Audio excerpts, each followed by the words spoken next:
Hello there, I'm Sean Linton, the chair of the Patient Safety Congress and health editor of the Sunday Times, and I'm thrilled to have with me here the former Health Secretary, Jeremy Hunt, who's going to be joining us at the Patient Safety Congress on the 16th of September to discuss all things patient safety, looking back at his time as Health Secretary, but also looking forward and the work that he's now doing with the Patient Safety Watch charity that Jeremy founded, and the work that's going on now with everything changing in the NHS. What do we need to be thinking of? So let's get straight into it. Jeremy, thanks very much for joining me on this call and having a chat with us about this. We're obviously going to hear more from you in September, but I have to start by asking, you were Health Secretary over such a long period of time, a period of time where, money was tight, things were difficult for the NHS.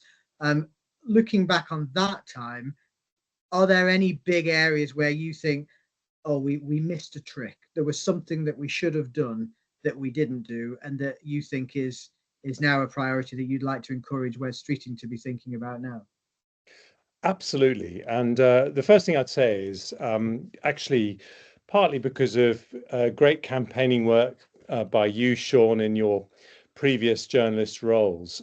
I think we really did, over the 6 years I was Health Secretary, move the dial on patient safety. And I was actually thinking only this morning about the very first time I actually heard the word patient safety. And it was actually someone you know very well, Julie Bailey, the Mid-Staffs campaigner. The first time I met her to talk about what happened to the Mid-Staffs family, she said, I was sort of talking about a lack of compassion. And she actually corrected me and she said, Jeremy, this isn't about compassion, it's about patient safety. And if I'm honest, I didn't know what the hell she was talking about. I had literally never heard that phrase before. I'd only been Health Secretary for about 6 months. And it sort of became my life after that. And, you know, I'm really proud. I mean, over that period, for example, baby deaths went down by 19%. They've started to go up again, which is a real worry. But if I look at the things that I wish I had done that I didn't do, top of the list was dismantling the targets culture in the NHS. I really think that we have more targets in the NHS than any other healthcare system in the world, and it's the most micromanaged healthcare system. And the trouble is, it means that the managers in hospitals or in GP surgeries, they're always looking over their shoulder to their line manager, and they might have, the chief executive of a hospital could have 100 operational targets that they're working towards every month. And I think that ultimately that turns patients into numbers. People care more about their monthly numbers than the human beings that are actually going through their system. And I think it degrades the care that we give people. So I have actually said this to Wes Streeting in public and in private, and he says that abolishing NHS England is going to be part of a bigger process of reducing the targets and the micromanagement. So I will absolutely be holding him to that because I wish I'd done it myself. Well, I might come back to that, Jeremy, that point, but I just wanted to stick with your time as Health Secretary, because I think, my reflection is that we had many conversations about patient safety, and you did a lot of things that people celebrated in the patient safety space. But I suppose I wanted to ask you about, there were other aspects of government policy at the time, particularly austerity and funding problems, where, the NHS was really constrained for a large part of the time you were in office. And people might say that on the one hand, yes, that was good, but on the other hand, the NHS was undermined by that failure to invest, by the social care problems that kind of held the system back. And actually, that meant that the system was weaker. We didn't have enough beds. We didn't have enough staff. And so when the pandemic came, we were in a much worse position than we could have been. For you, obviously, having to hold those two things in your mind, do you accept that, there were some painful choices that actually made it harder to deliver your aim on patient safety? I don't want to sound too defensive because there's nothing worse than a politician trying to sort of defend their record. But I think on austerity, I do defend the broad direction the government took. I mean, when my party came to power in 2010, we had a deficit of 10% of GDP. The markets were in free fall. I don't actually believe it would have been very different if Labour had won the 2010 election. In fact, as far as the NHS is concerned, Labour penciled in bigger cuts. The coalition, if you remember, actually froze the NHS budget in real terms, but it didn't cut it. What I think was a mistake were the cuts in the social care budget. And I think that looking back, they went too far. And we didn't really notice the impact until about halfway through my time as health secretary, when it became clear that hospitals were finding it very hard to discharge people who needed to be discharged because they couldn't get packages in the community. Beyond that, I did think the NHS needed more money.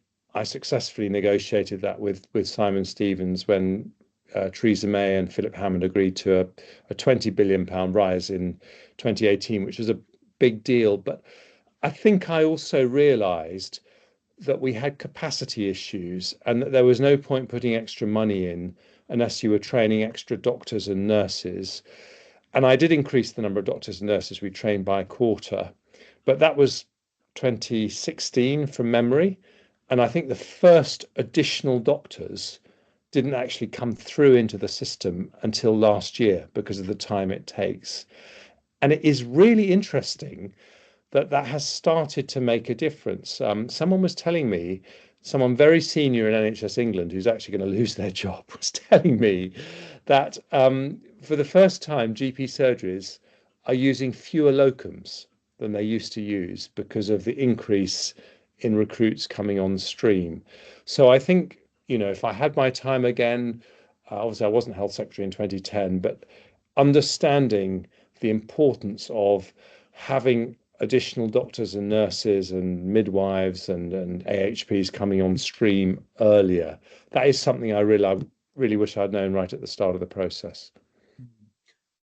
And looking forward a little bit now, we've got a new government, very much with some of the old characters from even before 2010. So Alan Milburn is in the Department for Health now, advising Wes Streeting. So is a few of the advisors back in the Labour government under Blair and Brown, and they seem to be doing the same things again. And I wanted to ask you about this because I saw some of the effects of this with the mid-staff scandal, which you've already mentioned, and the Francis report made it very clear that the system had lost the patient at the heart of all of the change and the churn of management and targets and policy. And I just wonder, are you worried about the decision to scrap NHS England, to move forward with all these changes? Is there a danger when ICBs are facing 50% cuts in their budgets, etc., that the same mistake happens again, that the NHS loses the focus on patients? I am. And it's a conversation that I've had with Wes Streeting as well, because I think that the NHS did get better under the previous Labour government between 1997 and 2010. They brought down waiting times, but there was this ruthless focus on targets, which meant that managers got fired if they didn't hit their targets. There was this incredible push to become foundation trusts, which, as you know better than me, directly led to the problems at mid-staffs. And so now we are back in a world with very high waiting lists after the pandemic, and a government that thinks its primary mission is to bring down waiting lists. I think it's really important that history doesn't repeat itself. And so I don't particularly have a problem with getting rid of NHS England, because I think it had become a vehicle for micromanaging the NHS. And it, in a way, although I think it broadly worked when I was health secretary, through no fault of any of the individuals involved, it had sort of become something different. And so I think that if getting rid of NHS England means getting rid of some of the micromanagement, that's fine. I think it's really important that we don't get rid of the CQC and that it retains its independent ability to be the nation's whistleblower, to go around. I mean, I changed the CQC dramatically, and I sort of turned it into Ofsted. I said, what I want you to do is because I was really shocked when mid-staffs happened. And I asked the Department of Health, how many more mid-staffs have we got? And they said, we don't know. And I said, well, if we were the Department for Education, we would know, because we have Ofsted. It's going around. It's grading schools. And so that's what I turned the CQC into. And I think that the CQC's lost its way since then. And thank goodness Mike Richards has come back to the CQC, and I think he will help it to do what I set it up to do. But it's really important that we have someone going around talking without fear or favour about patient safety, about the quality of care that we're seeing on the front line. And I think, in fairness, everything I've heard from Wes Streeting suggests to me he does get that. But that is one of the really important things I don't want to lose.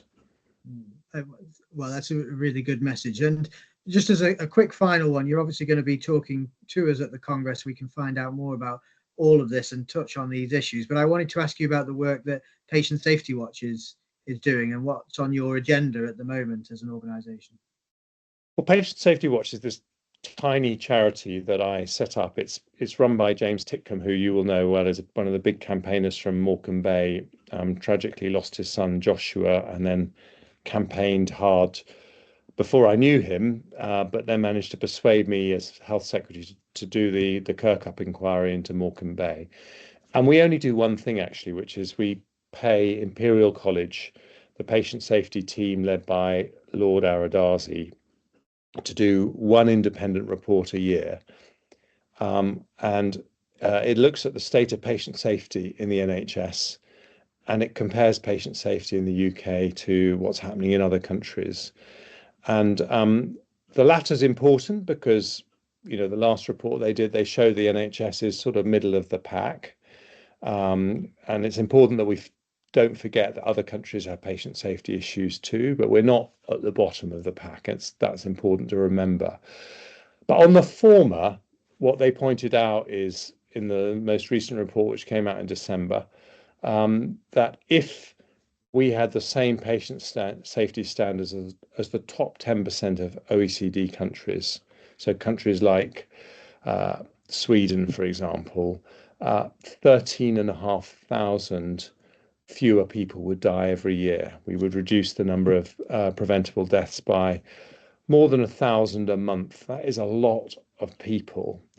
And it's really important to say at this point, it would also save shed loads of cash, because around 10% of the costs of modern healthcare systems is actually putting right things that have gone wrong. So, my big argument to Wes Streeting is, if you're looking for savings in the NHS, because every government department is trying to find efficiency savings, this really is a win-win. If you improve patient safety, you save costs. It means fewer orthopedic operations have to be redone, fewer maternity units have to spend enormous amounts of time in litigation with parents whose child has been disabled. Fewer GP surgeries are having to go to court to talk about wrong diagnosis and wrong medicines being given out. So it's a real win-win in terms of saving money, as well as, of course, as avoiding these terrible tragedies. Well, we can hear more about this at the Patient Safety Congress, and I'm itching. The journalist in me is dying to dive into some of what you've said and pull apart things and ask you more questions. But unfortunately, I can't do that here, but I can do it at the Patient Safety Congress. And I'm really looking forward to sitting down with you and chatting about this. And obviously the audience will be able to put their questions to you as well. A rare opportunity for everyone to get into this a bit more. So Jeremy, thanks very much for your time this afternoon. And I look forward to seeing you and everyone else watching at the Patient Safety Congress in Manchester on the 16th of September. Thanks so much, Sean. Well, I'm not sure I'm looking forward to it, given what you've just said, but I will look forward to it, actually, because I love talking about patient safety. We will. Thanks a lot. All the best. Thanks very much. Cheers.